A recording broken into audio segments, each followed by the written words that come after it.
Olá, meus queridos irmãos, minhas queridas irmãs. Uma grande alegria iniciarmos juntos o nosso programa Testemunho de Fé para refletirmos a respeito do Evangelho desse 30º domingo do tempo comum. Nesse domingo a igreja proclama o Evangelho do cego de Jericó, que é curado por Jesus. E nós queremos juntos agora nos dedicar à reflexão desse Evangelho, porque todos nós somos um cego Bartimeu. Todos nós somos cegos e mendigos. Mendigos porque pobres da graça de Deus, mendigos da graça de Deus, precisamos da graça de Deus. E cegos porque precisamos que a nossa fé aumente, né? Ou seja, quem tem fé precisa de uma fé maior.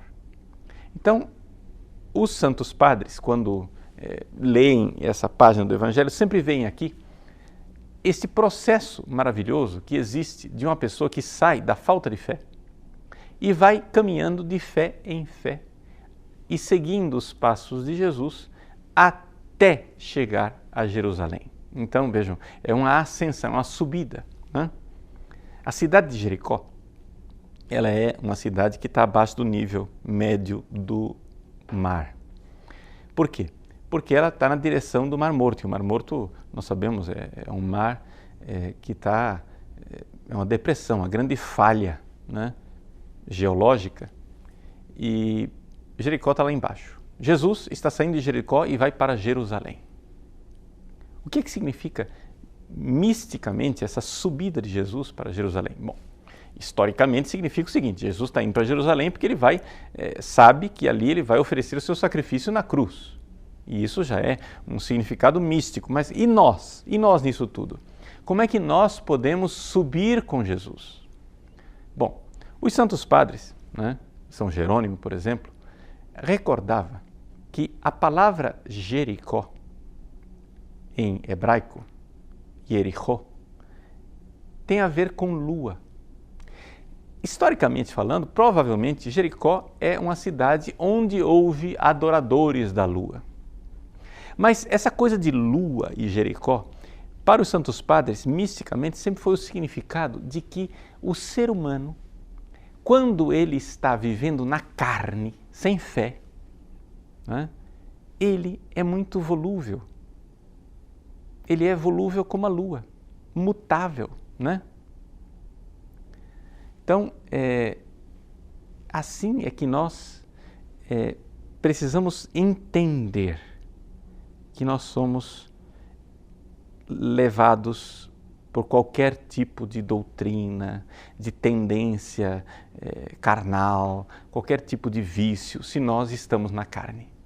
Nós precisamos agora, junto com Jesus, subir para Jerusalém. O primeiro fato que a gente precisa, então, pedir para Jesus é a fé.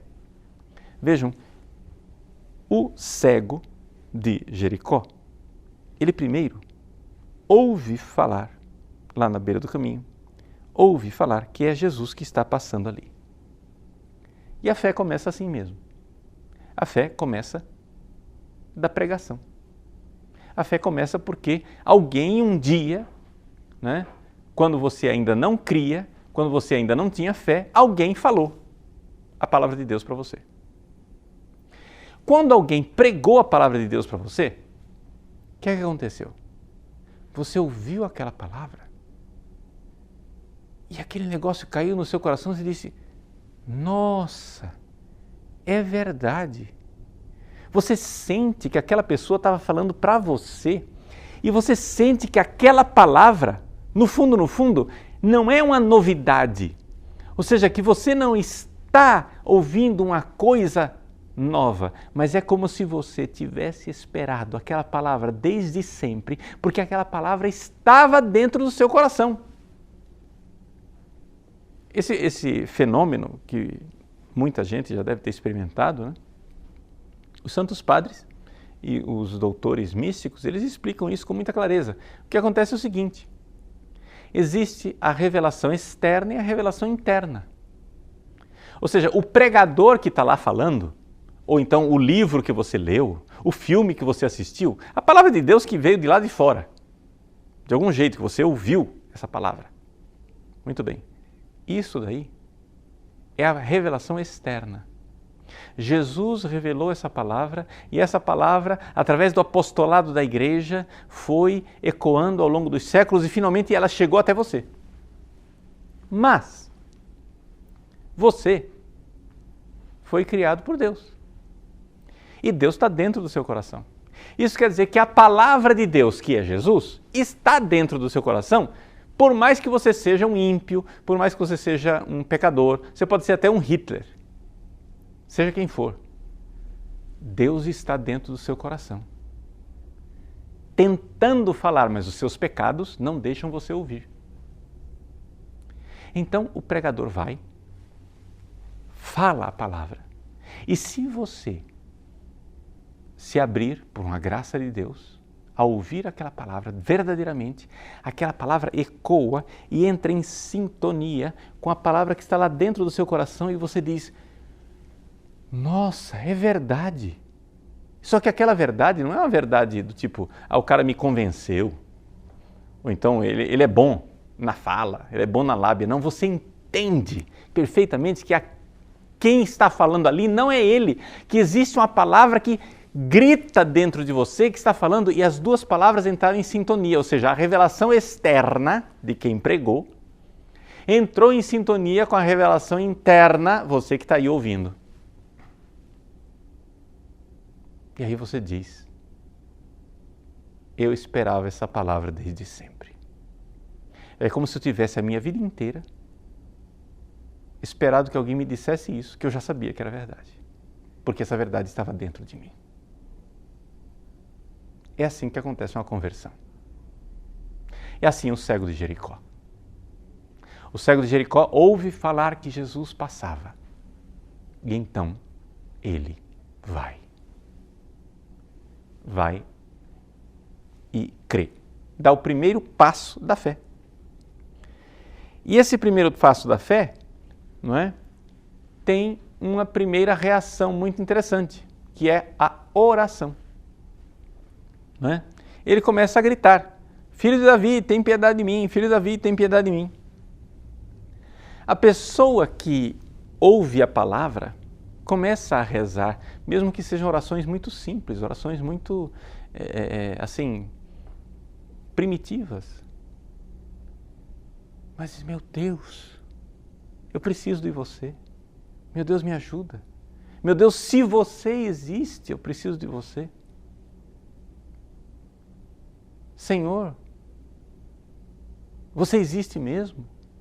A oração pode ser, essa oração primitiva pode até ser uma espécie de questionamento. Meu Deus, você existe de verdade? Uma pessoa na missa que vê o padre levantar a hóstia e diz: és tu, Senhor? E ele começa a oração, começa esse relacionamento de oração. E se você sente isto, que você começou a crer, mas a sua fé ainda é vacilante, sabe qual é a oração que você tem que fazer? É a seguinte: creio, Senhor, mas aumenta a minha fé.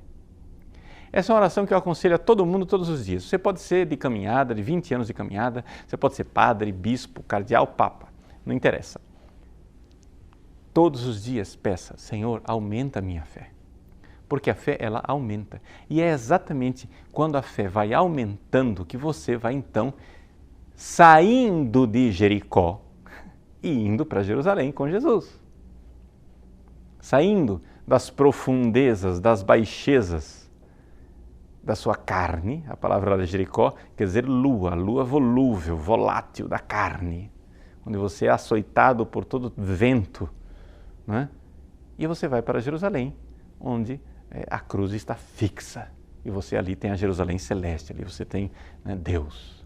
Muito bem. Mas continuando nosso progresso, né? Existe ali a pregação, onde a palavra externa, o verbo externo, se encontra com o verbo interno. Segundo ponto, a oração. Você começa a pedir a fé, você começa a pedir que Deus mostre mesmo, mostra-me teu rosto, mostra-me quem tu és. E então Deus começa a ouvir a sua oração, como Jesus aqui ouve a oração do cego e diz: chamai-o. E é interessante, quando o cego ouve aquela palavra, coragem, levanta-te, Jesus se chama? O cego jogou o manto e deu um pulo e foi até Jesus. O que é este manto que o cego deixa? Atenção aqui agora, muito importante. A virtude da fé está ligada àquela bem-aventurança que Jesus diz assim: bem-aventurados os puros de coração, porque verão a Deus. Vejam, nós precisamos de uma pureza de coração. E este é o manto que o cego tem que deixar. Você não vai curar da sua cegueira se você não deixar a luxúria, tá? O sexo desregrado. Atenção, sexo desregrado aqui é o sexo que você faz se você não é casado. E é também o sexo que você casado faz, mas não faz conforme a vontade de Deus. Porque o sexo do casal, abençoado em santo matrimônio, tem que ser também conforme a vontade de Deus, aberto à vida, né? Sem pornografias, maluquices, joguinhos eróticos assim de quem está na carne, entendeu? De quem está vivendo um negócio, aquilo lá é um parque de diversão, uma montanha russa, quer dizer, não tem nada de amor. Existem casais que não são dois amores que se unem, são dois egoísmos que fizeram um contrato. Esse é triste, mas existe isso, né? Então, quando eu falo aqui deixar a luxúria, é isto. Então, são dois vícios, dois pecados bem claros. Um é a luxúria, que nos deixa completamente cegos. Outro é a gula, que não deixa completamente cego, mas deixa o nosso entendimento interior embotado, né? É como se a faca da nossa inteligência não conseguisse mais penetrar porque ela ficou cega, né? Ela perdeu o corte. Ela corta alguma coisinha, mas está ruim de cortar. Então, as pessoas que estão presas nas sensações, nos prazeres físicos, não conseguem progredir espiritualmente. Não conseguem dar o pulo do cego. Olha aqui, olha o que está dizendo no Evangelho aqui. Está dizendo que o cego, né, jogou o manto e deu um pulo. Deu um pulo. Você já viu o cego pular? É o pulo da fé. Está entendendo? Só que ele tem que deixar o manto. Você não vai... Veja, hoje em dia a gente tem uma dificuldade enorme que certas pessoas, o cara é teoricamente sábio, universitário, ele é doutor, tem pós-graduação, não sei o que, etc e tal, e ele não entende as coisas mais elementares da fé. Sabe por quê? Porque ele está vivendo uma vida desregrada, sexualmente depravada, e, portanto, um homem preso assim, uma mulher presa assim, nos prazeres da carne, será sempre um cego. Bem-aventurados os puros de coração, porque verão a Deus. E isso é a coisa mais clara do mundo para quem está do lado de cá. Ou seja, quem vive a pureza pode atestar isso que eu estou dizendo. Está entendendo? Porque quando a gente tem uma vida de castidade, que a gente deixa essa bobagem, né? Essa bobagemzinha, até eu estou falando aqui de pureza mesmo, de busca de uma pureza, onde você para com esse negócio de ficar vendo a menininha mal vestida na rua, entendeu?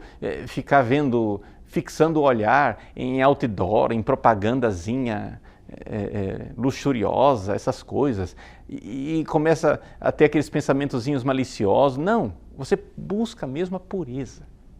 Busque a pureza. Corte aquilo que você acha que é um pecadinho pequeno, né? E no fundo não é, porque Jesus disse que quem olhar para uma mulher desejando no seu coração já cometeu adultério com ela, né? Aquilo que você acha que é um pecadinho pequeno, você tem que cortar. Você tem que pedir a Deus a graça da pureza. Pedir a Nossa Senhora, chega a dizer: minha mãe, eu quero te ver no céu. Eu não quero ver essa mulher pelada, não quero ver essa mulher mal vestida, eu não quero ver essa carne que vai apodrecer no túmulo, daqui a pouco está tudo um bando de velha, pelancuda, feia, gorda, que é que eu quero agora trocar a visão de Nossa Senhora no céu por uma desgraça dessa? Não tem cabimento. Viva a pureza. Quando você, confessado, em estado de graça, começar a ver a pureza, você vai começar a ver na sua oração que você vai ter um entendimento das coisas de Deus e das coisas da fé que antes você não tinha. Sabe por quê? Porque você era cego. Esse é o manto que você tem que largar. Esses prazeres carnais que não te levam a nada e só aumentam a tristeza no seu coração e fazem com que você fique espiritualmente, desculpe a palavra, mas é isso mesmo, espiritualmente burro. A gente entende perfeitamente porque é que certos teólogos que vivem uma vida depravada, de sexo desregrado, embora tenham doutorado e pós-doutorado na Alemanha, são burros e não entendem as coisas mais básicas do catecismo. Mas olha a vida do sujeito. Vive em concubinato. Vive um sexo desregrado, não está em estado de graça. Como é que vai entender? Não vai entender nunca. O cara está em pecado mortal. Pois bem, então, larga essa vida, porque senão você não vai entender nada. Você vai ficar burro espiritualmente. Assim como Satanás, Lúcifer, é burro espiritualmente. Ele pode ser esperto. Ele tem sagacidade, mas ele não tem sabedoria. É importante a gente notar isso. Então, muito bem. Aí ele vai, o cego, dá o pulo, vai até Jesus. E é interessante, Jesus pergunta para ele, o que queres que eu faça? A pergunta é redundante, o que quer que eu faça? Mas Jesus quer ouvir esse pedido. Né? Mestre, que eu veja. Esse pedido, que eu veja, é importante para todo mundo. Não somente para quem está iniciando a sua caminhada espiritual. Você veja, por exemplo, São José Maria Escrivá, quando ele, antes de fundar o Opus Dei, ele ia repetindo e rezando e dizendo constantemente esse exato pedido aqui do cego de Jericó. Senhor, ut videam, que eu veja. E o que é que Deus revelou para ele? Deus revelou para ele o Opus Dei, a obra que ele tinha que fundar. Então, esta inteligência, esse dom, né, da inteligência que nós precisamos receber de Deus. Então, vejam só, você precisa caminhar, você precisa crescer espiritualmente, você precisa ir mais para Deus, porque é desse jeito que você vai realmente, de fé em fé, chegar até Deus. Então, deixa eu ser aqui agora bem concreto, né, para você entender aqui como é que você vai progredir espiritualmente. Olha só, vamos imaginar a nossa alma como uma espécie de pirâmide, né? Tem o topo da pirâmide e tem a base da pirâmide. A nossa alma ela se alimenta na base de coisas que vêm ainda do mundo animal. Ou seja, que é os nossos sentidos. Então, quando você, na sua vida espiritual, diz assim, ai, eu rezei, eu senti um arrepio, um ciricutico, não sei o que, etc e tal. Veja, não estou desprezando isso. Isso acontece mesmo. Deus, no início da vida espiritual, ele faz isso. Ele dá consolações. Essas consolações sensíveis, porém, ainda são a base das coisas, no sentido que você ainda está no nível inferior da vida espiritual. Por quê? Porque você está sentindo. Se você está sentindo, tá? Por bom que seja, saiba, isto é animal, ou seja, isto é corpo. Você está sentindo. E Deus é sábio, quer que você cresça. Então, como Ele quer que você cresça e aprofunde, Ele vai e tira aquele sentimento. Você vai, né, passa para o andar de cima. No andar de cima, você não está mais nos sentidos externos. Ah, eu senti uma coisa no meu corpo. Mas você começa a ir para os sentidos internos. E aí, o que é predominante? A memória e a imaginação. E você então começa a rezar e você usa muito a sua imaginação na sua oração.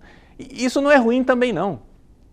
Tá, eu quero que vocês entendam que essas coisas, eu não estou condenando essas coisas, eu estou dizendo que elas precisam ser amadurecidas e aprofundadas. Então você sentia? Muito bem. E se eu voltar a sentir, padre? Não, se você voltar a sentir é porque Deus te deu essa graça de sentir, ótimo. Mas não fique procurando isso. Não se apegue às consolações. Procura crescer.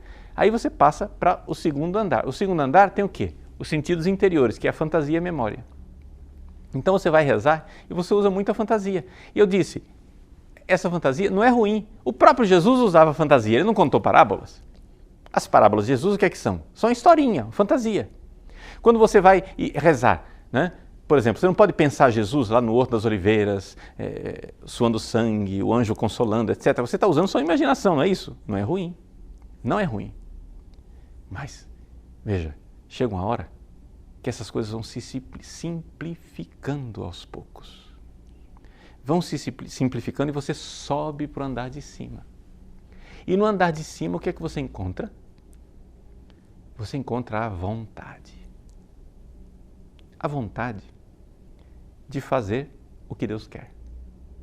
Ou seja, as pessoas que vão crescendo espiritualmente, elas começam a contrariar a própria vontade para fazer a vontade de Deus.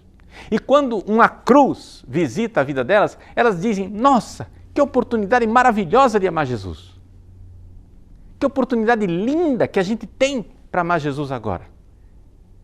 Porque veja só, quando você contraria a sua vontade, você não está mais no nível animal. Enquanto você estava na imaginação, você ainda estava no nível meio animal. Mas agora que você está na vontade, contrariando a sua vontade, abraçando a cruz, você está fazendo algo que nenhum animal faz. Gente, os animais, eles são contrariados pelas circunstâncias. Um outro animal pode contrariar ele, a saúde pode contrariar ele, o tempo pode contrariar ele, a fome, a sede pode contrariar o animal. Ele pode ser contrariado pelas coisas externas, mas um animal não é capaz de se contrariar. E se o animal não é capaz de se contrariar, é porque ele não é capaz de abraçar a cruz, ele não é capaz de amar. Você subiu de nível. Você está indo com Jesus para Jerusalém, onde Jesus vai morrer na cruz. Você está fazendo o que diz o Evangelho aqui, né? Jesus diz, vai, tua fé te curou, e no mesmo instante, ele recuperou a vista e seguia Jesus pelo caminho. Esse seguir Jesus aqui, ele já está no nível da vontade que ele vai abraçando a cruz com Cristo para Jerusalém, para morrer, para amar. Muito bem. Mas esse ainda não é um andar superior. Ainda tem mais um andar, que é a inteligência, que está acima da vontade. Só que a inteligência neste mundo aqui, ela é, quando a gente fala das coisas de Deus, a nossa inteligência, ela é algo que busca a Deus na fé. Por quê? Porque Deus nesse mundo se esconde. Deus quer ser buscado. Deus quer que nós o amemos, mas ele é um Deus escondido, ele se esconde na fé. Ele se esconde na fé, a gente precisa buscá-lo.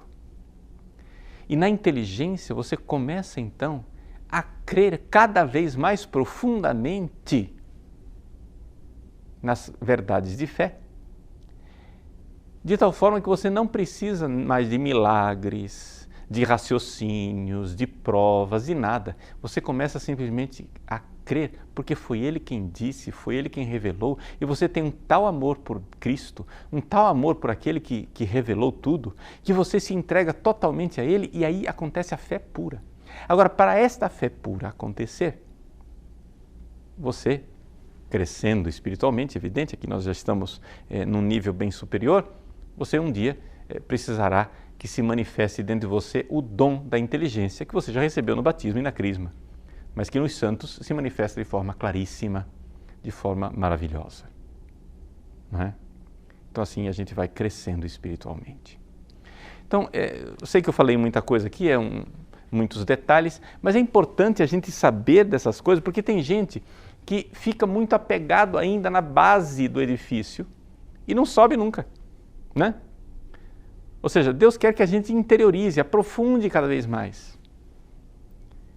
Então, tem gente que teve uma experiência de Deus lá, sentiu uma coisinha lá, uma consolação, uma coisa, achou aquilo tão bom, tão bonito, tão maravilhoso, que não quer mais sair daquilo. Aí fica no jardim da infância a vida inteira, não cresce nunca. Vejam, se você quer ir para os andares superiores, não fique apegado nessas coisinhas. Atenção, não quer dizer que Deus não possa, também para quem está nos andares superiores, dar uma consolação. Não quer dizer que você, mesmo estando nos andares superiores, não possa usar a imaginação para rezar. Entendeu? Nós não deixamos de ser seres humanos, nós não viramos anjos. Essas coisas elas existem ainda. Mas é importante saber ir para os andares de cima. Então, um pouco esse era o recadinho que eu queria dar com a reflexão desse evangelho. O cego Bartimeu é o nosso projeto de crescimento na fé. Então veja só, resumo do que eu disse. Primeira coisa, não é? Você precisa ouvir a palavra de Deus. Ela ressoa o verbo interior que está no seu coração. Você começa a pedir mais fé. Essa fé vai fazendo com que você deixe as obras da carne, deixe a luxúria, deixe a gula, que é aquilo que cega você, que embota o seu entendimento. E aí você então vai e dá o pulo para Cristo. E ali Ele te cura e te dá uma vida nova. Essa vida nova, quando você deixou de lado o seu manto de mendigo, que você mendigava as coisas desse mundo, significa que você então vai aos poucos crescendo espiritualmente. E aí você vai passando nos andares da fé, nos andares do seu crescimento espiritual. Inicialmente tem consolações, depois você vai usando muita imaginação, depois você vai finalmente abraçando a cruz e com a sua vontade você vai amando Jesus e finalmente a sua inteligência que chega a cada vez mais ter uma fé intuitiva, uma fé que tem certezas tão sólidas, tão absolutas, que você então, já aqui nesse mundo, começa a ter a sua inteligência repousando em Deus, embora ainda escondido debaixo do véu da fé. Que Deus abençoe você. Vamos com Jesus para Jerusalém, como o cego Bartimeu. Em nome do Pai, do Filho e do Espírito Santo. Amém.